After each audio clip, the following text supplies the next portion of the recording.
गुंडों ने देखा कि लीसा ने बैग की रस्सी पकड़ ली है तो उन्होंने तुरंत चाकू निकाला और अपनी सुरक्षा रस्सी काट दी। सौभाग्य से चट्टान के नीचे फंसी लीसा ने तेजी से हरकत की और चट्टान पर उभरे पत्थर को पकड़ लिया। बैग को हजारों फीट नीचे गिरते देख उसने एक पल भी गवाए बिना पूरी ताकत से बड़े पत्थर तक चढ़ाई कर ली।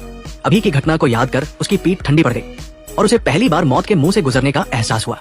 लीसा को न गिरते देख ऊपर के गुंडों को निराशा हुई और वे उसे किसी भी हाल में छोड़ने वाले नहीं थे।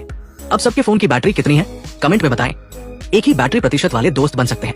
आधी रात को जब लीसा चट्टान के नीचे टेंट में आराम कर रही थी, एक चाकू की आवाज से उसकी नींद टूट गई। गुंडे उसके पास पहुंच गए थे।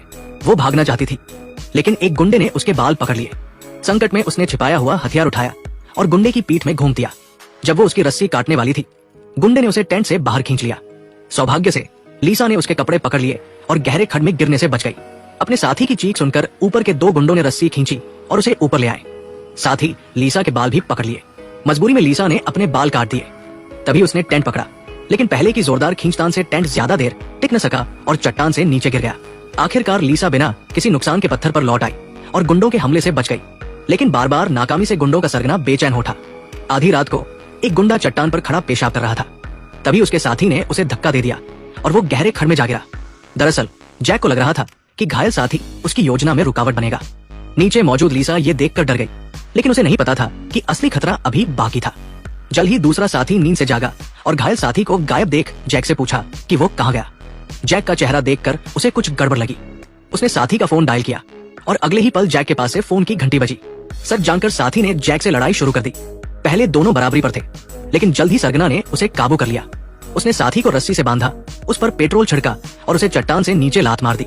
इससे जैक ने लीसा को डराने का मकसद पूरा कर लिया। नीचे से चीख सुनकर लीसा सचमुच डर गई और जैक का उस पर ध्यान बढ़ गया। उसने सुरक्षा रस्सी बांधी और लीसा से मिलने नीचे उतर गया। जैक आखिरकार अपनी मनचाही लड़की से मिला। उसने लीसा को धमकाया कि अगर वो बात माने तो उसे छोड़ देगा, लेकिन लीसा उसकी बातों पर भरोसा करने वाली नहीं थी। उसने हथियार उठाया और हमला कर दिया, लेकिन जैक भी कमजोर नहीं था। मजबूरी में लीसा ने घुटने से उसकी कमजोर जगह पर वार किया। जैक दर्द से कराह रहा था। तभी लीसा ने उसकी ऊपर की सुरक्षा रस्सी काट दी और उसके सीने में चाकू घूम दिया। जैक की गिड़गिड़ाहट के बावजूद लीसा ने उस पर दया नहीं दिखाई और उसे एक लात मारकर रास्ते से हटा दिया। अगले दिन सूरज उगने के साथ लीसा ने अपने सालों के चढ़ाई के अनुभव से 5000 मीटर से ऊंचे इस पहाड़ को नंगे हाथों से जीत लिया और चोटी पर पहुंचकर नई जिंदगी पाई। इसके साथ ही फिल्म खत्म हुई।